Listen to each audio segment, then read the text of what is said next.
All right, good evening, everybody. We are going to go through chapter 17 or unit 17 tonight. This one is actually my favorite, to be honest, because it teaches you everything that you can do with real estate. And a lot of people think when you finish real estate, all you can do is sell homes. And that's not the truth. There's many different things you can do. While some of these do require a license, not all of them do. So that's a positive. All right.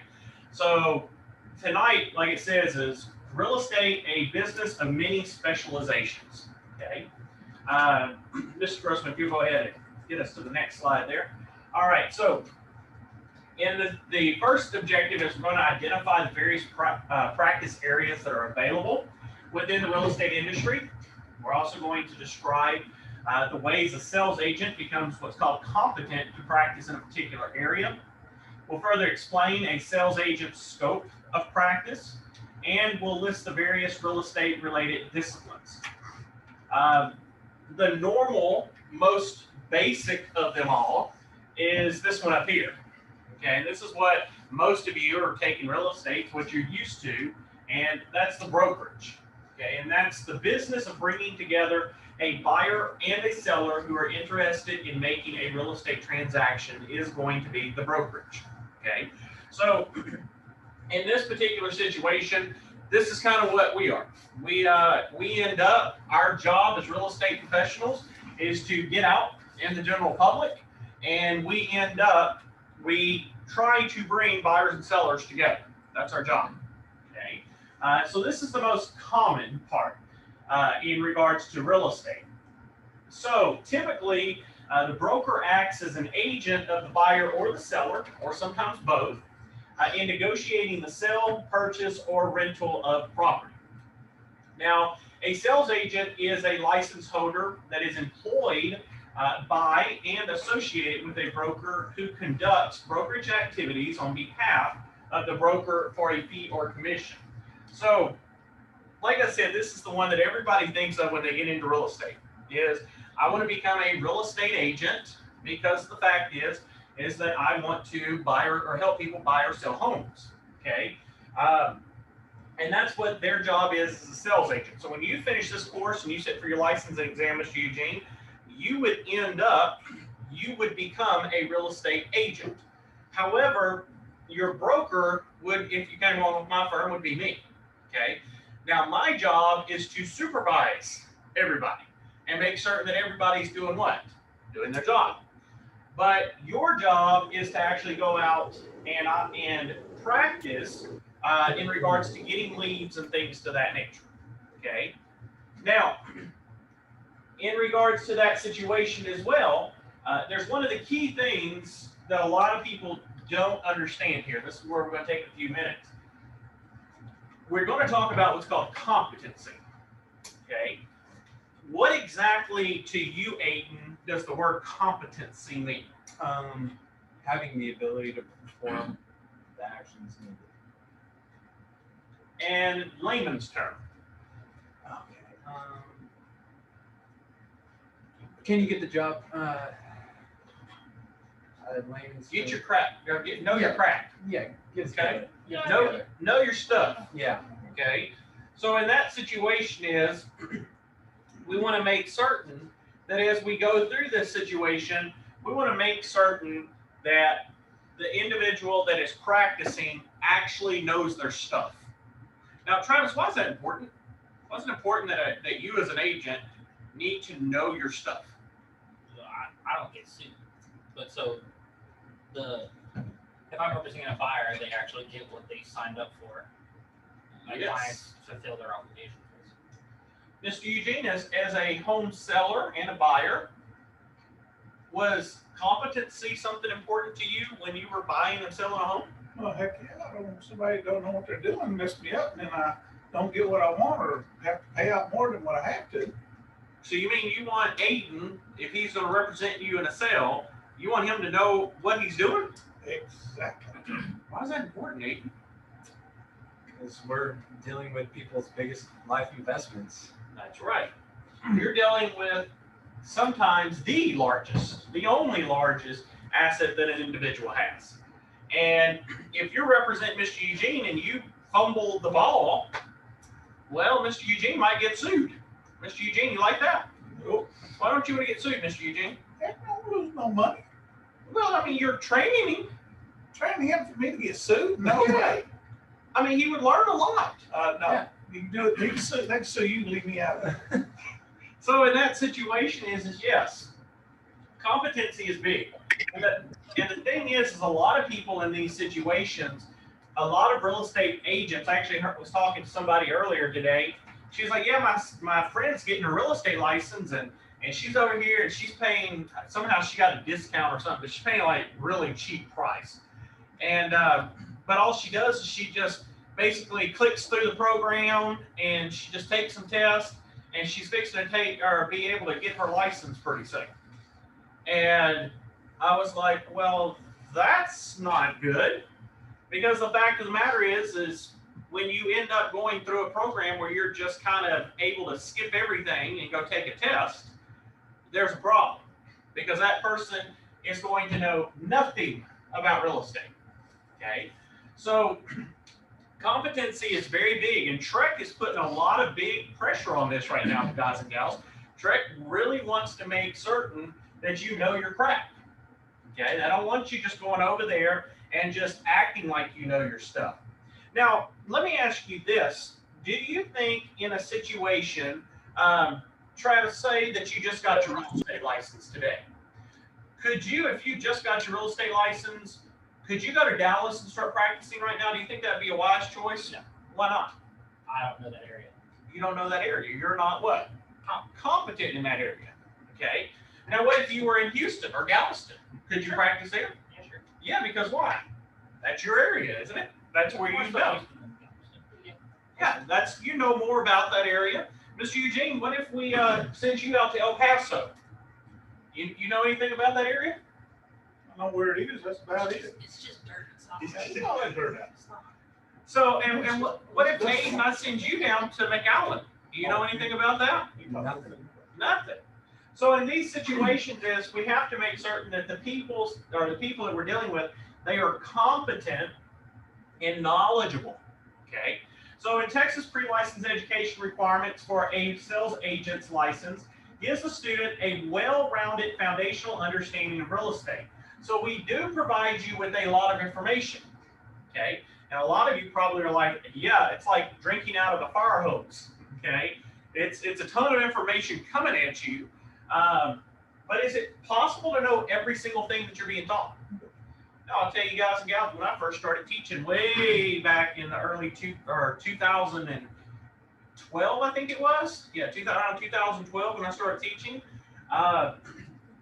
It was a lot. It was a lot of material. And it was scary getting up here because I knew most of it, but teaching it's a different aspect. Okay. And those of you that are going to begin teaching, and those of you that are maybe wanting to go into teaching, don't let the fear of you not knowing everything stop you from doing it.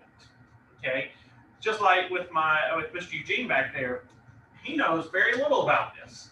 Okay, and most of you probably listening online probably know very little.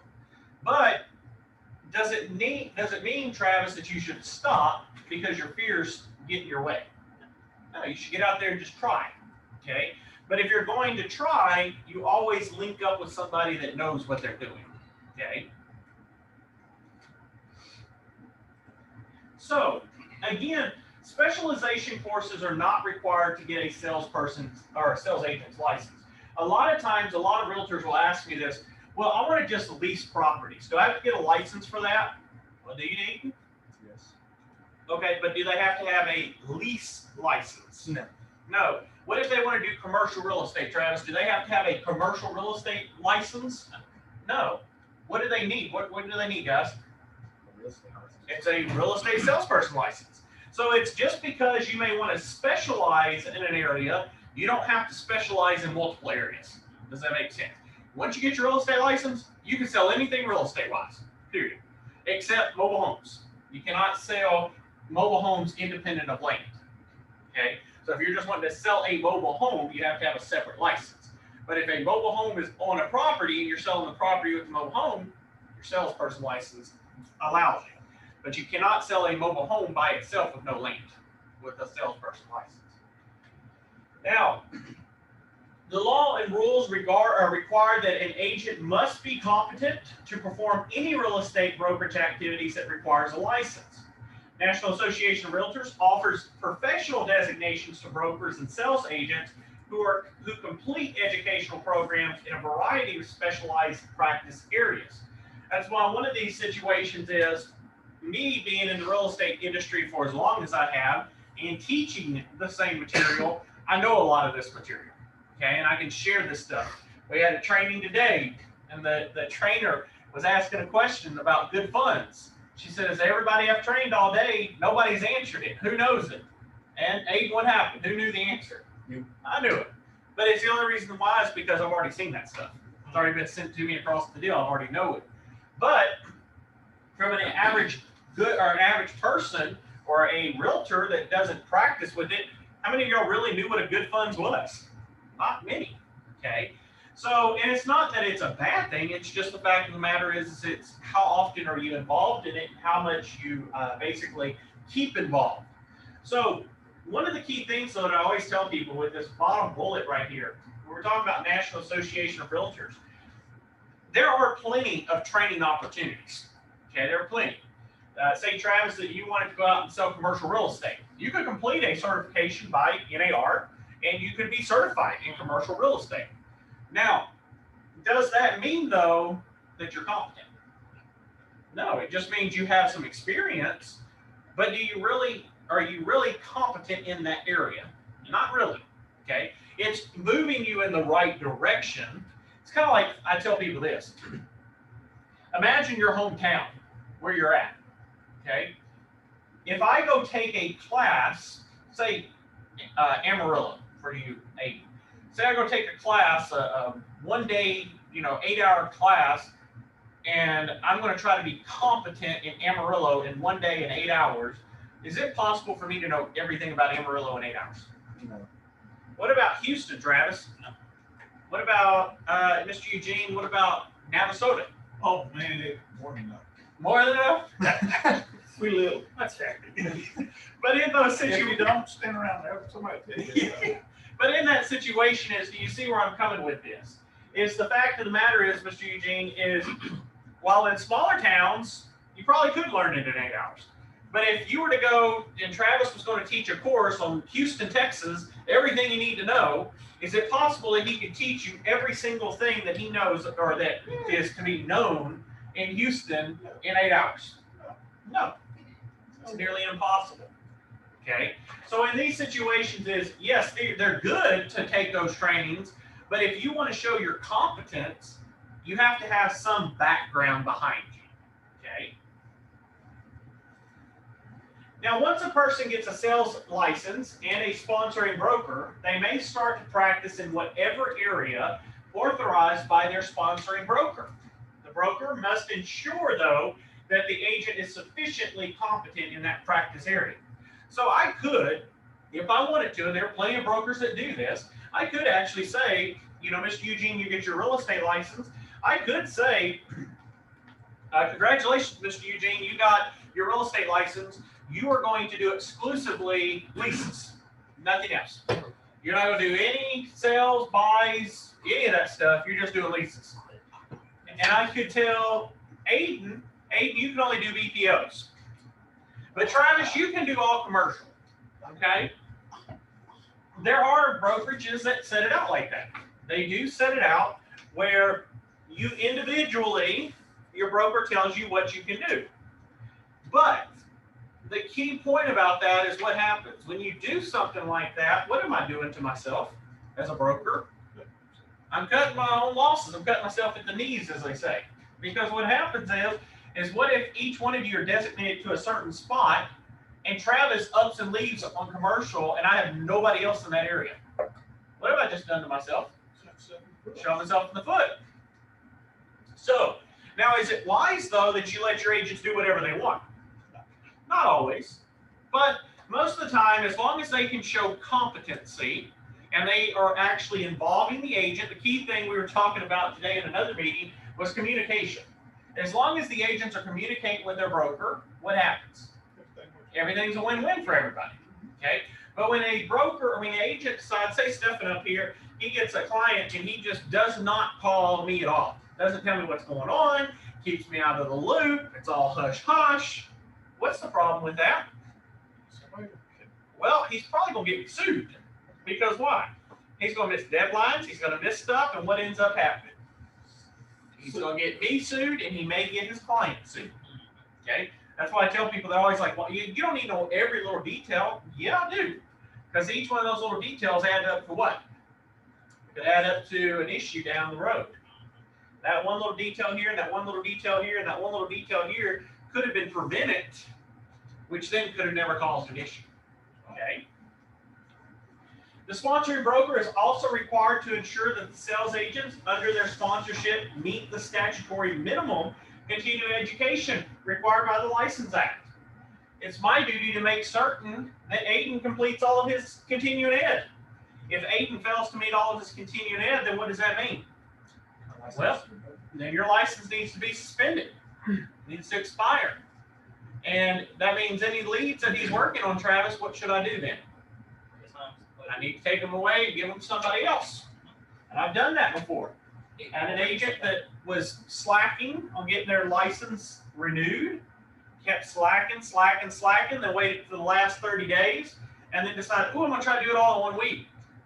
Well, do you think, you might say, Stephen, you get them all done in 1 week. Does Trent work at Stephen's pace or at their own pace? They work at their own pace. So in that situation, is Stephen, you might have got everything done, but what ended up happening? Well, when he sends it off, Mr. Eugene, you're the government. He sends you his application for renewal. Where did you put it at? The top of your list or the bottom? I'll get to it next year. Next year. Okay, I had one that it took them almost, when everything was going on pre-COVID, sometimes it takes 3 to 6 months. They don't move quick, guys and gals. They don't move quick. Okay, that's why they're the government. The sponsoring broker is also responsible for making sure that sponsored sales agents have sufficient education to competently perform their authorized practices. Just like today, what did I end up doing with you guys? I took us where? To a training, didn't I? Okay, so I am providing y'all that education to keep you what? Competent, knowledgeable. Okay, so I need to make certain that my agents are competent and knowledgeable of the material so that they can end up doing what? They can get out there and they can do their job. Now, say for example, though, Mr. Eugene, that that I tell everybody that this is mandatory, and Aiden don't come. Now, what should I do? Mark against it. It should be a mark against him. But what if Aiden tells me, well, his grandpa died? Oh, you gotta take that mark away. Okay, so then you have another training 2 weeks later. So Aiden don't show his grandpa died. We got a problem now. Well, you can have 2 grandpas. Yeah. But then the third one comes around, and guess what? His grandpa died. Well, it's a marriage thing. Is I that do, what? I do have a step grandpa, yeah. I do have 3, so Three. Yeah, he got I work in that sense. But now he's got a 4th one. Okay, there we go. There we go, right? Yeah.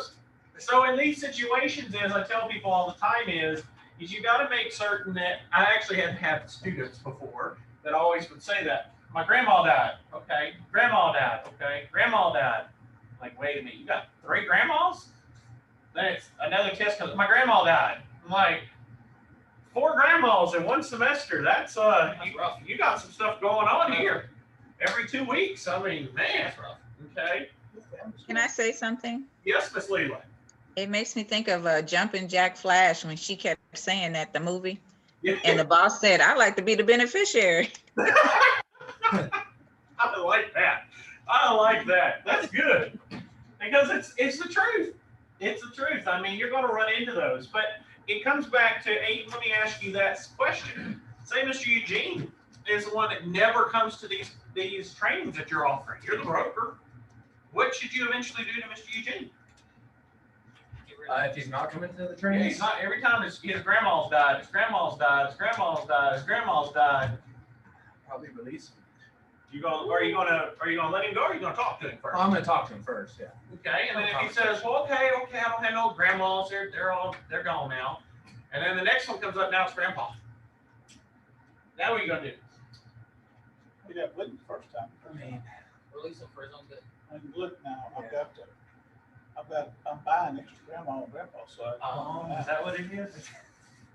So you hired Travis to go out and take out all these people that you're bringing on? Is that Of what- course, Okay. yeah, so it'd be legit. so it's legit. Man, Travis, I didn't know you were in the hitman business. I didn't. Oh, that's I feel being involved in this. But no, the key thing is all seriousness and all joking aside, you got to make certain that people are involved. And I can tell you, there are some agents, they're on top of their stuff. And then there are some agents that they don't make it. That's why real estate, what happens with real estate altogether?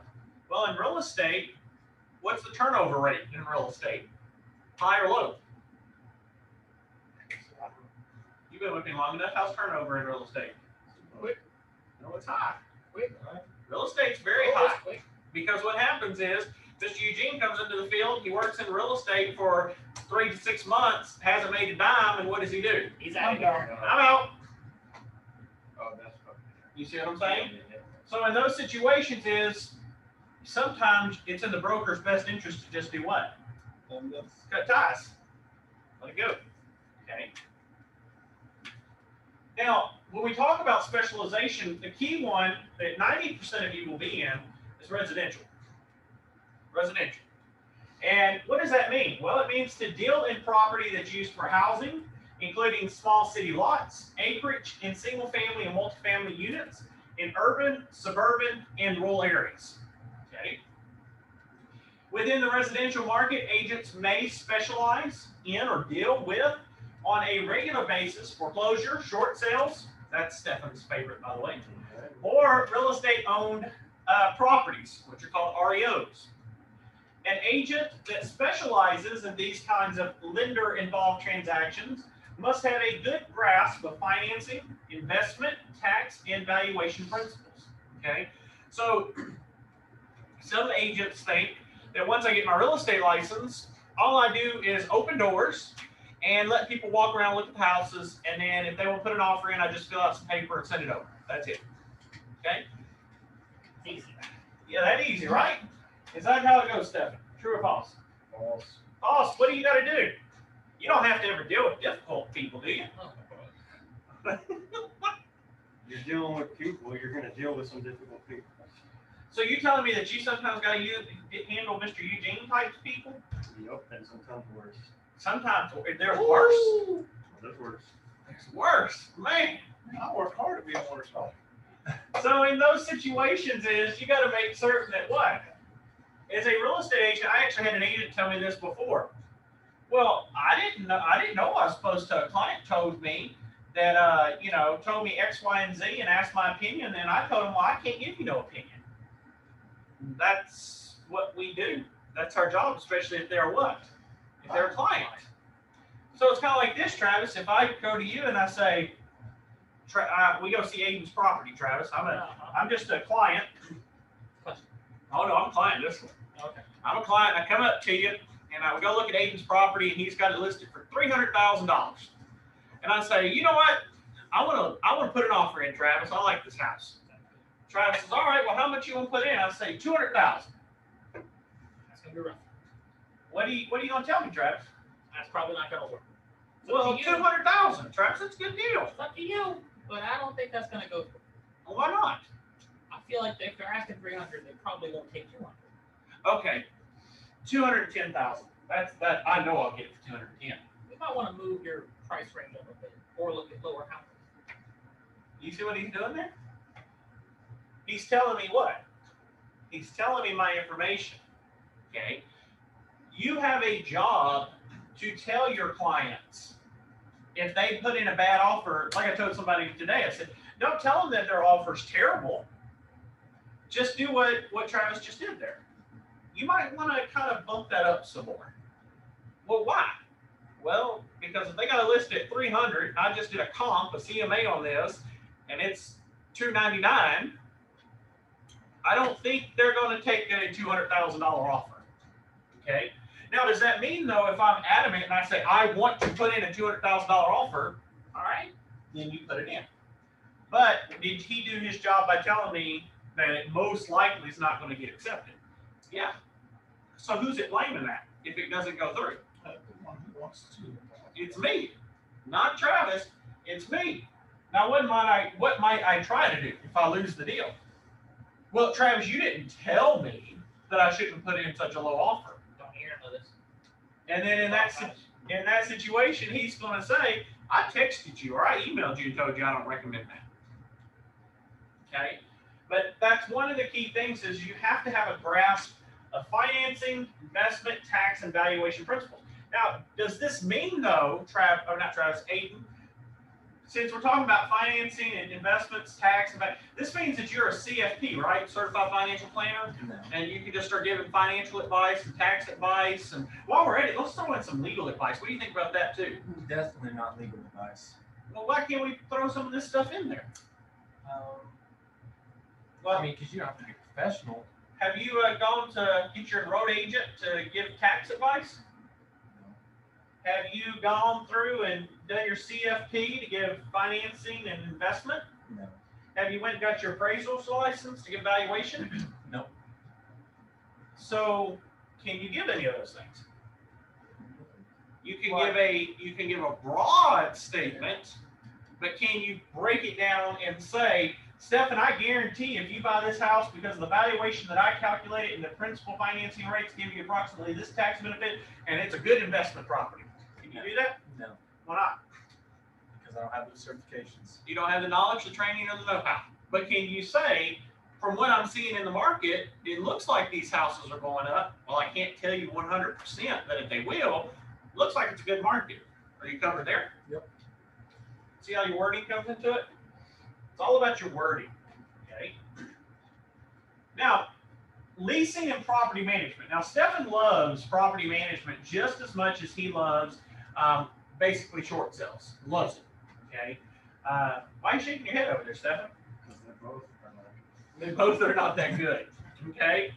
Leasing isn't that bad. One is much worse, yeah. Okay, leasing's not that bad. Going out doing leasing, it's okay. Now, unfortunately, clients don't understand how leasing works, but it's okay.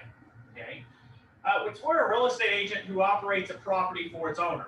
So it's Mr. Nobles. You say, you know what, Justin, I want you to go over there and manage my home. Okay, there's a little difference. People get this confused. Just because I manage your home, Mr. Eugene, does not mean you've always given me granting of right to lease it. Okay, sometimes you may have Aiden lease the property, but want me to manage the property. Now, would I want to do that? No, that's a bad deal actually. But what happens is that there can be exclusive people that all they deal with is leasing. They'll go in, Travis comes up to you, Mr. Eugene, says, I'll lease your property. He puts a release sign up. He finds a tenant. Then that tenant ends up, he refers it to me, the property manager. I go through, run the background check, do the lease, do all the work, and then Travis gets a paycheck. Okay? But in that situation is I'll tell you why I don't like property management. And if you're listening to property management, the reason I don't like it is it more at the smaller scale, not the larger scale. You're working with a very large scale corporation. You got a lot of money in your pocket and you're paying salary and all that. Property management can be great. If you have a person that's fixing properties, you got somebody full-time doing all this stuff, works out perfect. But if you are managing 1, 2, 3, even up to 10 properties, it ain't worth it. It ain't worth it. Because the reason with that is in this situation, liability is super high with property management. Probably the #1 reason that most real estate agents get sued, property management. Okay? That's why I hate it, because it's the highest liability. But guess what else is the problem? You ready? Not only is liability extremely high in property management, here's the second thing. The pay is horrible. Horrible. So, Mr. Eugene, for every $1,000 on the high end, for every $1,000 of rent per month, I'm only making $100 a month. So, if you own Aiden's property, Mr. Eugene, okay, and I'm managing that property for you. So you're giving it to me. Aiden is paying $1,000 a month. I make $100. Now, you ready? Yeah, you make 9, I make 100. But my broker, Mr. Grossman over here, he wants his cut of that $100 too. So you get $10. So he gets $30, and what do I get? 70. Now, guess where the problem comes in? Mr. Aiden lives in an older home. What happens in an older home, Mr. Aiden? Things what? They break, don't they? So how many times you call me a month?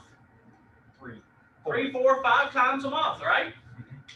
And I'm having to run back and forth, back and forth, back and forth, back and forth, back and forth for $70. With gas prices right now, Mr. Travis, how long is it going to take for me to lose money on this deal? Pretty quick. Probably 2 trips, maybe 3. Okay? So in that situation is property management, unless you're working for a very large corporation or a mid-size, you're not going to make money. Doing it individually ain't worth it. People ask me all the time, you want to manage my property? No. Because it's not worth the cash. I actually did manage one lady's property for an entire 4 years. I think I brought in maybe $6,000 in 4 years. $6,000 in 4 years. Then the last freaking tenants in the place destroyed it.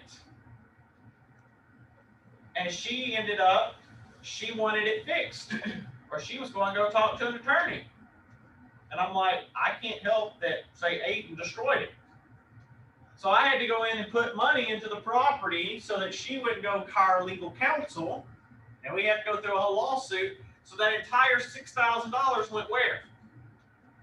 Back into her property. How much money did I make over 4 years? Zippo.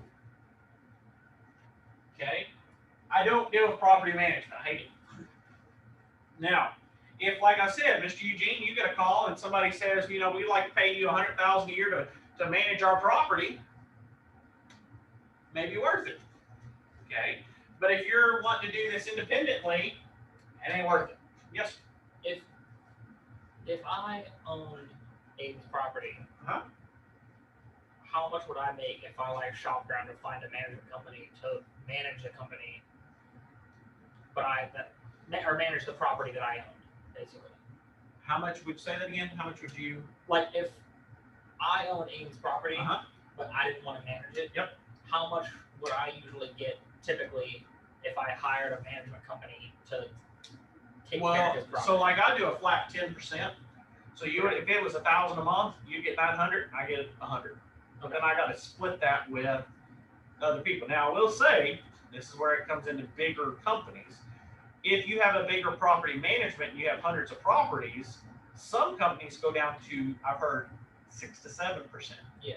But that's because they have a ton of properties that they're managing. 100 properties. Or Yeah. Yeah. Okay. But in the beginning, you're going to probably want to charge 10% if you have no properties or a very few amount of properties. I heard one place in Houston charged as low as 5% before. So you got to be very careful, but the money wise just ain't worth it. Liabilities through the roof. It's just not worth it. It's worth it as the owner, but it's not worth it as the manager. And the management company, Yeah. just you have to have so many. The time it takes, it's a pain. I'm just gonna put it that way.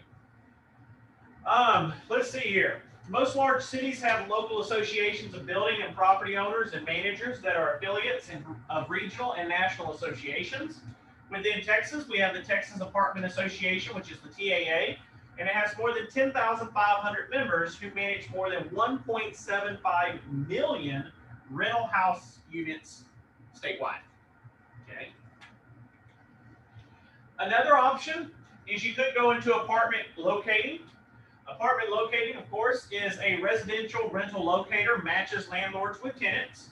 Again, they work as independent contractors for several apartment complexes, and the locator finds the apartment units for prospective tenants and then qualifies those prospective tenants and negotiates leases with that particular apartment complex. Very similar to this in regards to the leasing aspect. The only difference is these people deal exclusively with just apartments. Okay, and I know that there's one guy that he made pretty good money dealing with apartment locating. That he's in Austin, and he brings in close to $100,000 a year, just focusing primarily only on apartment locating. But the difference is there's a lot more apartments there than if you tried to do something here. Okay, and a lot of them here they won't even let you do it. A rental locator is generally paid by the owner of the apartments and must be licensed as a Texas Real Estate Commission or by the Texas Real Estate Commission. Apartment locators have specific advertising rules of which they are required to comply. The other option, and this is very similar to the residential, is the commercial brokerage. Okay, and again, they specialize within the business properties. And that includes office buildings, shopping centers, stores, theaters, hotels, industrial parks, and parking facilities. Okay, so there are many different types that you can deal with at the commercial level. Again, commercial brokers should have the knowledge of real estate investment and financing principles, because understanding the income producing potential of commercial properties is key to representing the clients in that commercial market. Agents specializing in commercial real estate should have a proper understanding of local zoning laws and commercial property valuation principles. I'll tell you a little secret. When you go and start looking on the MLS, okay, you're going to see if Mr. Eugene wants to sell his house, Mr. Eugene wants to sell it for $200,000, how much are you going to sell it for? $200,000, right? So he's going to go over and he's going to sell $200,000 for that property. So when you look on the MLS, Travis, you're going to search what? $200,000 properties, right? But in regards to commercial, how do we list properties? Per square foot. Per square foot.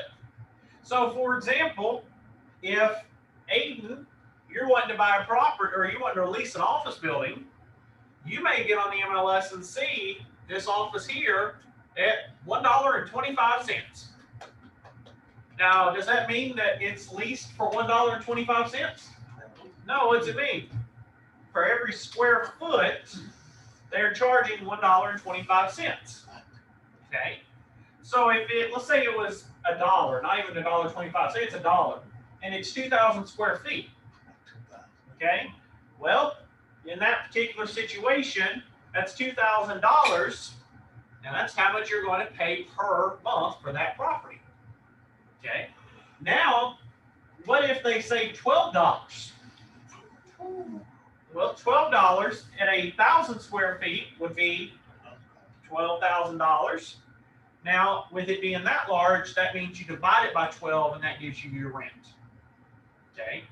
But you have to watch how these are calculated, because each person calculates things differently, if that makes sense.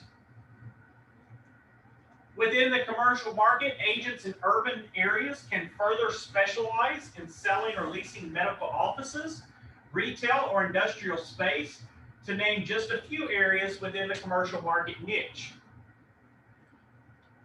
This one is very big if you're into agriculture. And this is the farm and ranch. You can specialize in farm and ranch.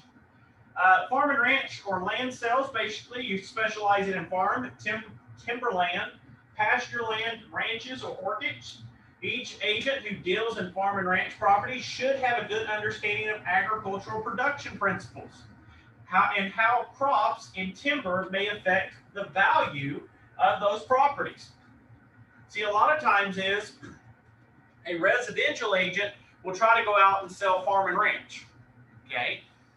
And a person will say, well, Travis, how much of the timber out here, how much is that going for these days? Travis is like, I have no freaking idea. Well, guess what? He needs to be able to find somebody that can help him get that information, okay? Don't ever guesstimate, all right? You also need to be aware of the soil in these areas, because sometimes a client might want to do what? They may want to grow crops. Mr. Eugene, if Aiden wants to grow crops on this land he's buying and it's clay, is that a wise idea? Nope. Why? They don't grow well. It's not going to do what he wants to do. Okay. So you should have knowledge of such things as hunting and game leases, oil and gas and other mineral rights, and water rights on working farms or ranches. You may even have Stephen, who may say, you know what, I want to deal with resorts. Okay? You may say, I want to deal with resorts. Well, you need to be aware of the sale and residential or resale of timeshare interest, as well as the same laws that do apply in regards to residential and commercial sales. You also need to be very familiar with the American Resort Development Association and also the direct employment in resort industry. Okay, actually, I was looking on the MLS today, and there's some resorts that are timeshares that are listed on the MLS. Okay, don't be surprised by that. Some other areas as well that you can focus on could be auctioneers. Okay, both live and online real estate auctions are an integral part of the real estate industry in Texas and across the nation. Auction companies may also work with lenders to conduct REO property auctions and bulk property sales, as well as with sellers on lender-approved short sale auctions. Okay, so auctioneers is a very big one as well. Under Chapter 1802 of the Texas Occupancy Code, a person that conducts any type of auction in Texas must have an auctioneer's license.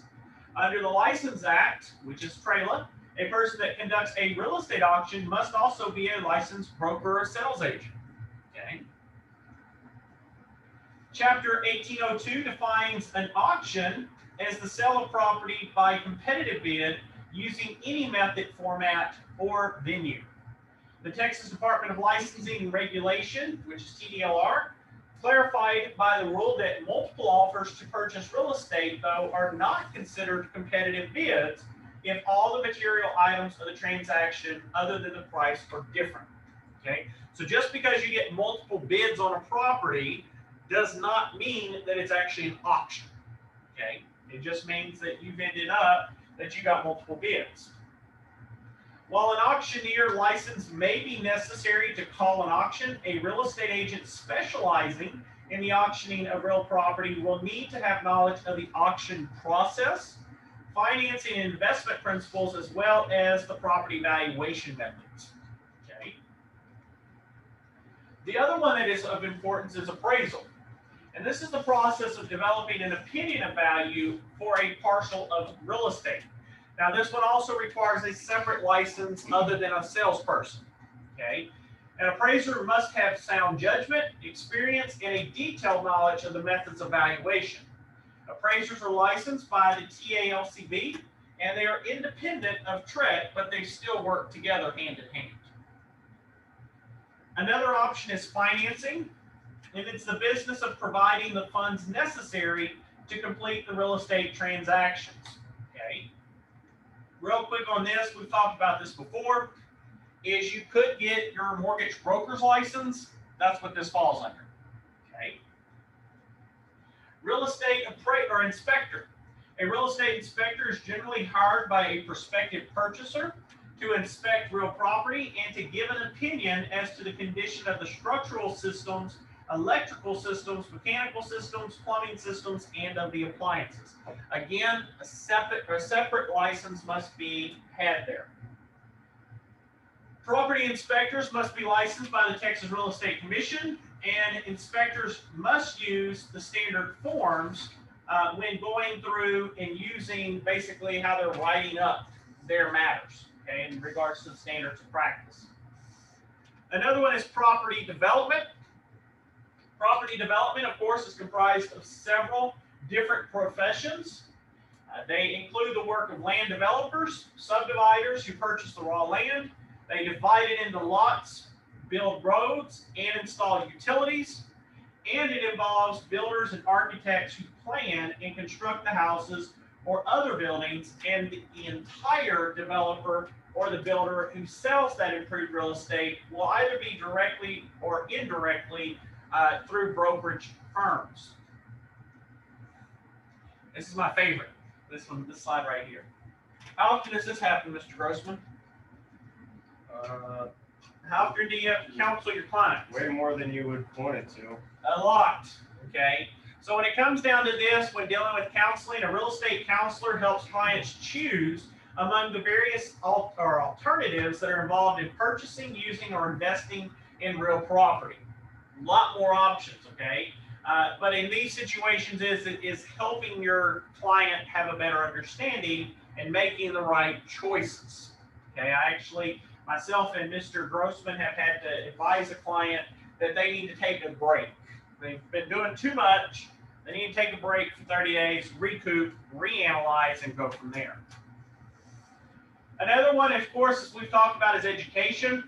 It's what I'm doing right now with y'all. The real estate practitioner and the consumer can learn more about the complexities of the real estate business through education. Colleges, schools, real estate organizations, and continuing education programs conduct courses and seminars in all areas of the business. Experienced real estate professionals oftentimes teach these courses. We've talked about title and abstract work before. It basically ensures that the title of that particular property that they're purchasing is going to actually be good. So the broad knowledge of real estate title, conveyance, as well as lien law, as well as other good grasp of just basic real estate math are going to be very beneficial. The Texas or the title insurance escrow officers must be licensed, however, by the Department of Insurance. The other one is urban planning. Urban planning is where you work with local governments to make recommendations for new streets, sewer, and water lines, as well as schools, parks, and libraries. Petroleum landman conducts business activities that are related to oil and gas and mineral exploration. A landman working for an oil and gas company negotiates and administers the purchase of or lease of contracts with the land or mineral interest owners and ensures compliance with governmental regulations. Again, an independent landman, often working on a contract basis, researches the courthouse records to determine the ownership and locates the mineral landowners and negotiates oil and gas purchase leases, purchase contracts, leases, or other agreements with them, and obtains any necessary curative documents. And of course, the last one is you could be a lawyer, unlicensed assistant, finance specialist, building manager or supervisor, environmental professional, and or regulator. Okay. All right. That was a lot of information this evening. We're going to go ahead and call it today. We're going to pick back up at chapter 18 tomorrow, follow up with real estate investment, and keep proceeding from there. So we're going to call it a night tonight, and I will talk with all of you